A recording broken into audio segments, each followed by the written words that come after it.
Salut les amis, c'est Jojo, j'espère que vous allez bien. Dans cette vidéo, je suis accompagné de mon ami Victor, qui est le développeur de l'application iOS de Jean-Jean67. Bien sûr. D'ailleurs, voilà, le lien sera dans la description pour ceux qui sont intéressés. Pour ceux qui ne le savent pas, pour ce mois de mars, il y aura un événement Apple. Selon des rumeurs, c'était le 15 mars et finalement, c'est repoussé au 21 mars. Mais dans tous les cas, voilà, il y aura un événement Apple ce mois-ci et il y aura notamment 2 produits qui vont être présentés et peut-être un bonus qui est vraiment une grosse rumeur.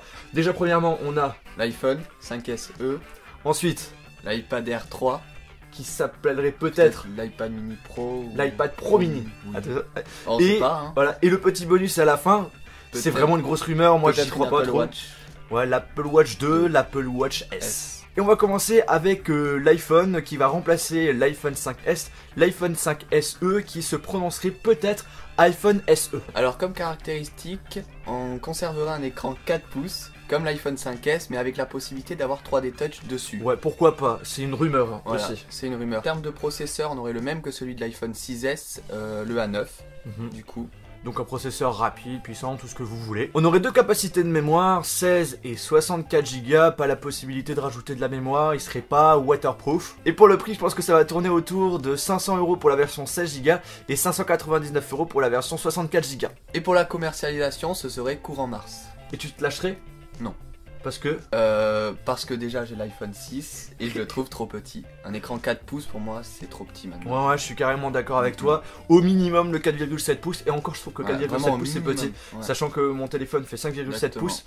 Voilà, c'est assez grand encore. C'est une question d'habitude. Voilà, c'est une question d'habitude, mais après je sais qu'il y a des personnes qui aiment bien la petite taille. Et je pense que c'est une bonne chose qu'Apple fasse une mise à jour avec son iPhone 5S. Donc après on aurait l'iPad Air 3 qui aurait un design mélangeant l'iPad Air 2 et l'iPad Pro. On aurait les mêmes caractéristiques que l'iPad Pro, mais il serait un petit peu plus petit. D'où le fait que, selon une rumeur, il s'appellerait iPad Pro Mini. Il posséderait 4 haut-parleurs, 4 Go de RAM, un processeur A9 et on aurait la possibilité de l'utiliser avec le fameux stylet Apple Pencil qui coûte 109 €. Concernant l'Apple Watch, aucune rumeur à ce sujet. Elle devrait peut-être être présentée en même temps que l'iPhone 7 en septembre.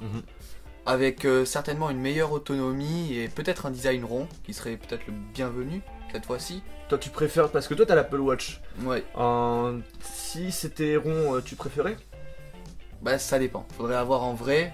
Si le rond est vraiment bien fait, bien joli, pourquoi pas. Par contre, durant l'événement de mars, Apple présenterait sans aucun doute des nouveaux bracelets, des nouvelles couleurs pour la version Sport et pour la version Hermès. En tout cas, ce que j'espère, c'est qu'Apple va profiter de cet événement pour parler rapidement d'une future mise à jour, nouveauté du MacBook Pro Retina, parce que voilà, j'ai envie de remplacer mon MacBook Air, parce qu'il me faut quelque chose de plus performant, plus de stockage, et donc du coup, j'ai envie de me prendre un nouveau MacBook Pro Retina. Et donc du coup, s'il y a une nouvelle mise à jour qui se met en place courant mars, bah, ça me plairait bien. Comme ça, si je l'achète, ben, j'aurai quelque chose de vraiment nouveau, quoi. Et toi, t'attends quelque chose? Non, j'attends... Attends, je réfléchis quand même, tu me prends de court, attends. J'attends rien à part peut-être des bracelets pour l'Apple Watch. Ok. Mais à un prix convenable. T'es dans la merde alors. Oui, je suis dans la merde, je sais, hein, parce que 200-300 € les bracelets, c'est un peu cher. C'est voilà, un peu beaucoup même, ouais. C'est vrai, donc voilà, peut-être des bracelets pas chers cette fois-ci. Bon, je rêve un peu, hein, mais... Bon, d'accord, aller chez Amazon. Ouais. Ou sur les grossistes chinois. Mais c'est des faux, ouais, c'est des faux, mais au moins la qualité peut être un peu la même, tu vois. Et bien les amis, j'espère que cette vidéo vous a plu. Si c'est le cas, n'oubliez pas de mettre un pouce bleu. N'hésitez pas à me dire via les commentaires de cette vidéo quel est le produit Apple que vous attendez le plus. Sur ce, on se retrouve dans une prochaine vidéo. Salut tout le monde. Et en ce qui concerne le prix, je pense que la version 16 Go coûtera 500 Go.